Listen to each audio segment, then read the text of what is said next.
Oke teman-teman, selamat datang di Jurnal Pemikiran. Kali ini gue pengen ngomongin tentang komen-komen yang aneh. Ya, kebetulan pagi ini gue dapat komen yang aneh. Dan komen ini berasal dari orang yang kalau gue lihat profilnya itu kayaknya belum dewasa, kayaknya masih anak-anak. Soalnya cara dia membuat postingan atau bahkan cara dia ngasih komen itu kelihatan. Dan gue pun tentu aja harus bersikap ramah kepada semua orang. Gua juga harus berusaha untuk ngebalasin komen yang datang ke postingan gua. Apakah itu postingan berbentuk tulisan ataupun postingan berbentuk video kayak ini. Dan gua ngelihat dia ngasih komen yang menyetujui apa yang gua sampaikan. Lalu gua respon dengan, "Ya kak, benar kak." Lalu dibalas sama dia, "Gua cuma bercanda. Gua nggak setuju sama lo." Terus menyikapi itu, gue cuma bisa ketawa. Kenapa ada orang yang kayak gini?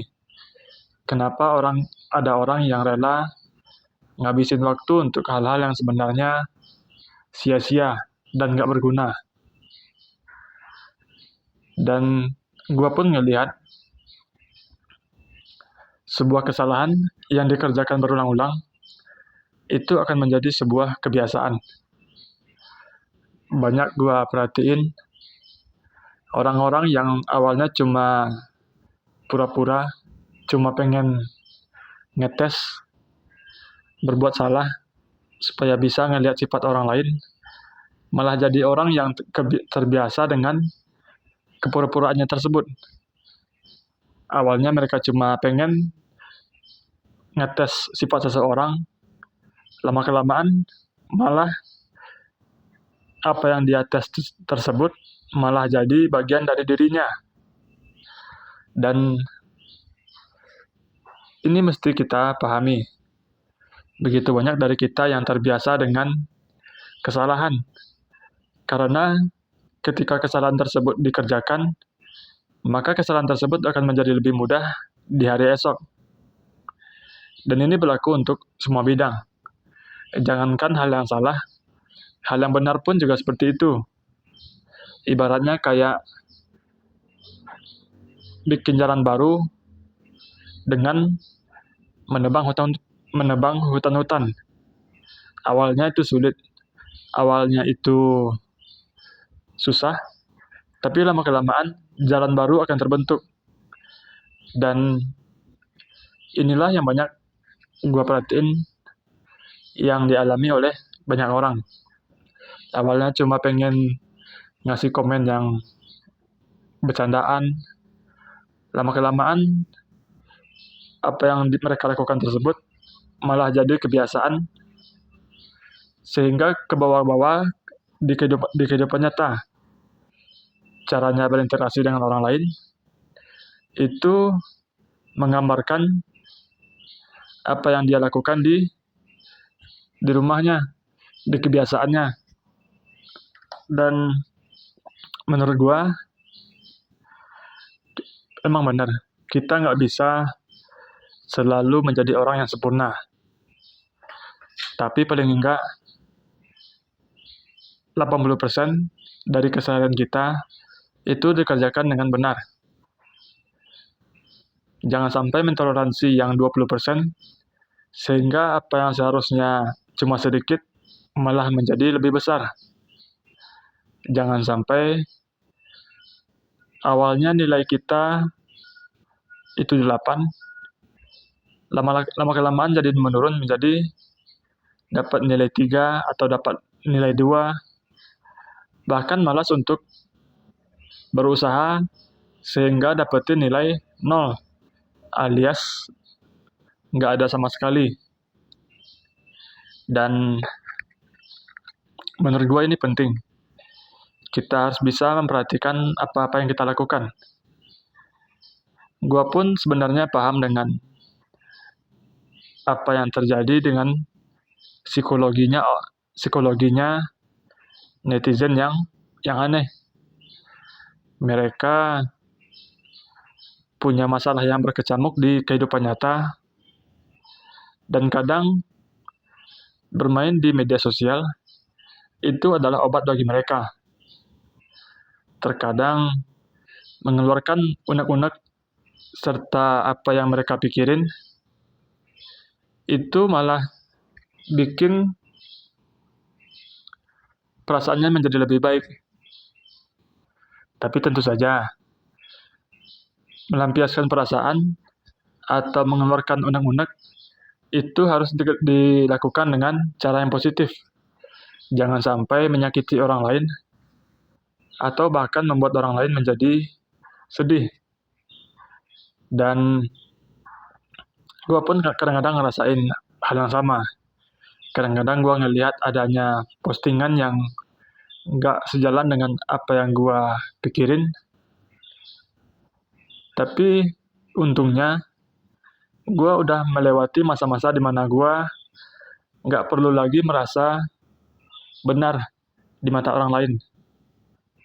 Gue ngerasa apa yang gue kerjain itu datang dari niat baik, itu datang dari kebenaran itu sendiri. Jadi gue nggak perlu merasa benar. Bahkan ketika suatu postingan membuat gue ke-trigger untuk memposting balik atau ngasih komen, gue bahkan tetap ngasih komen, tapi dengan tujuan yang lebih besar daripada sekedar mencari validasi. Dan menurut gue ini penting. Kita pun mesti sadar dengan psikologi orang-orang yang ngasih komen yang terlihat aneh. Karena mereka punya masalah sendiri. Bahkan kalau gue perhatiin, mereka hanya ngomongin dirinya sendiri.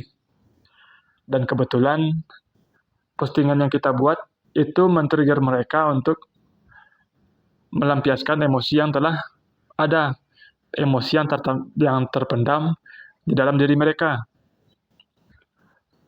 Dan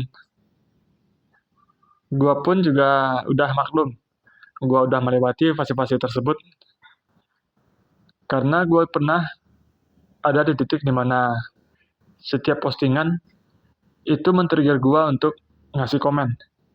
Bahkan komentar yang gue bikin bukanlah komentar yang cerdas, bukan komentar yang penuh dengan argumen, tapi komentar yang bisa dibilang penuh dengan kebencian.